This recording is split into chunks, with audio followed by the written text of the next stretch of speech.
Rebel News. During your campaign, you said that not only would you issue an apology to those prosecuted during COVID restrictions, but you would also grant them amnesty. When can we expect those apologies? I can apologize right now. I'm deeply sorry for anyone who was inappropriately subjected to discrimination as a result of their vaccine status. I'm deeply sorry for any government employee that was fired from their job because of their vaccine status, and I welcome them back if they want to come back.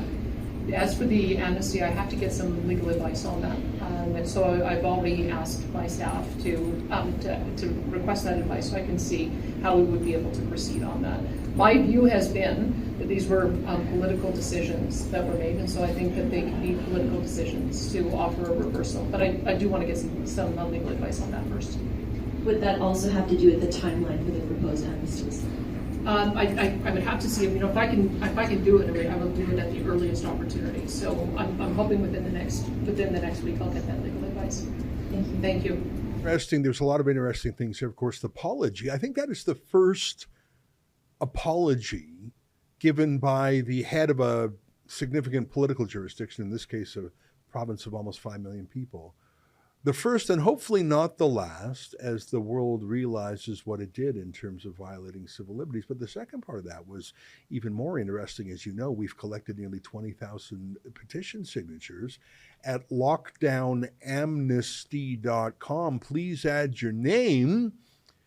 And that reporter who put those questions, I think that was the best question asked of the Premier, was Selene Galas, who came to Rebel News' attention when she practically volunteered to cover the trucker convoy embedded in the journey from Calgary to Ottawa in January.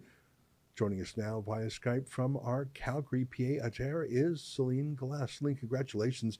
I think that was the story of the day, and that video has been seen nearly 1 million times on Twitter alone.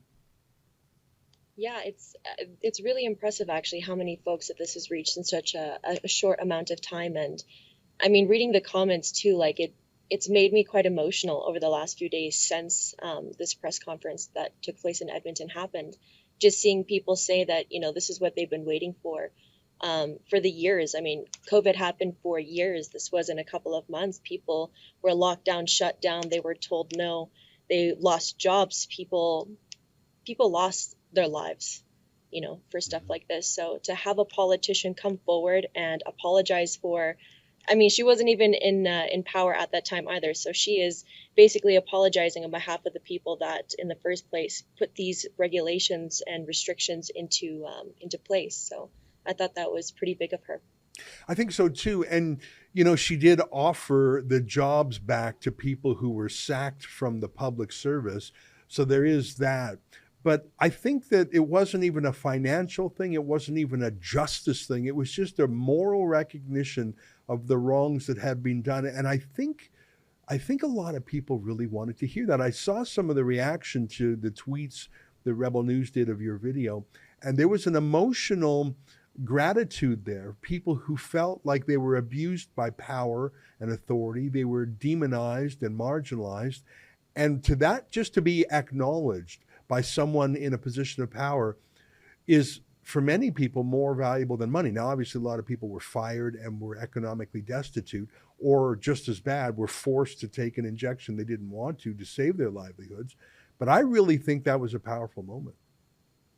It absolutely was. And I'm really happy that this could potentially set the tone going forward for other politicians, that this could be the example.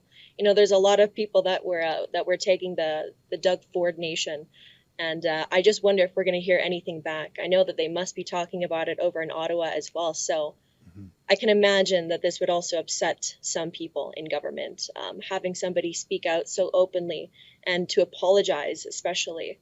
It's really interesting to think about what this will do going forward. I think this might be a domino effect. What you just saw was an excerpt from my nightly show, the Ezra Levant Show. Every weekday I do a monologue. Usually it's about half an hour. Then I interview an interesting guest, and then we read my hate mail or my fan mail, whichever is more fun.